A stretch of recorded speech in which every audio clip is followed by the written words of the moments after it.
What's up, guys? Welcome to week number 2 of Conjugate training. So this week I'm going to give you a little bit of some insight into how I'm structuring my training going forward. What you're going to see here is 2 max effort days, one for upper, which is kind of on semi-standby right now since my shoulder is still acting up a little bit. So that heavy day is more like, let's pick a variation that doesn't hurt and push it to where we can without causing any pain.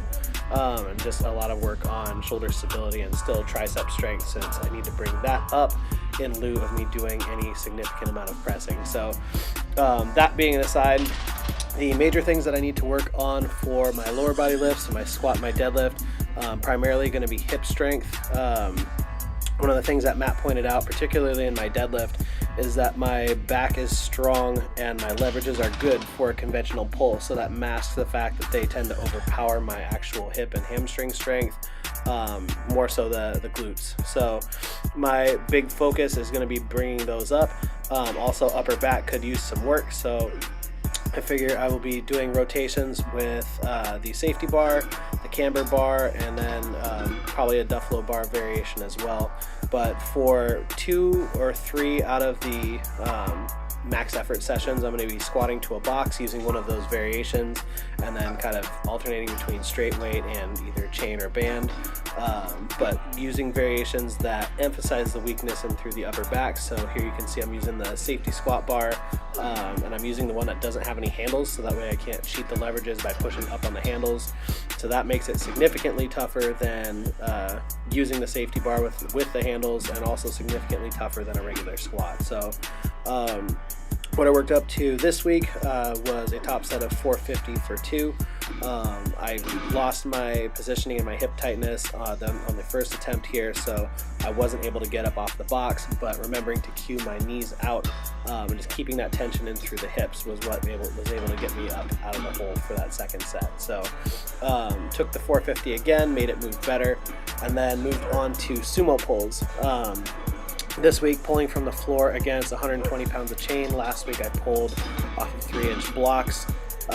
This felt pretty good, all considering. I think my hip flexibility is starting to get better, but as you can see, as the weight starts to go up, what slowly starts to stagnate is my ability to lock the weight out. So while this is not necessarily a super difficult weight for me, normally in a sumo position posed a lot of different challenges that I've not had to face with conventional.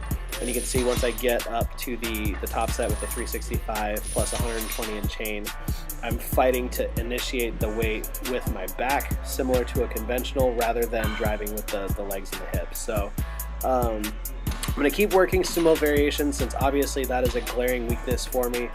There's no reason that my sumo should be 150 pounds behind my conventional pull, and obviously fixing that weakness in through the hips is going to do nothing but improve my conventional deadlift as well as my squat. And one of the things that I've noticed even now is that this sumo work for the last few weeks, and probably the combination of it improving my flexibility in through my hips, but more so just training in a pattern in which I'm super weak, has actually helped with my stability in through my squat. So that's helped improve some of the shifting issues that I was fighting with. So here's that top set here.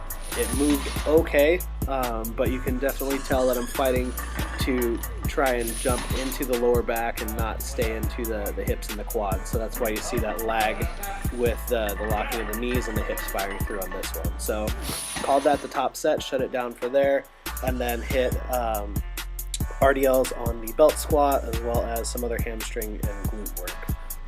So I'll be keeping the focus on that.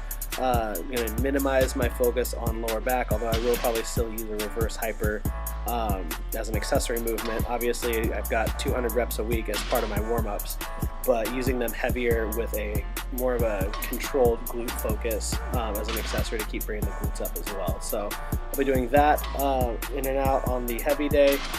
On the dynamic effort day, I've been doing somewhere in the neighborhood of 50 to 75 kettlebell swings as well, so that should also help.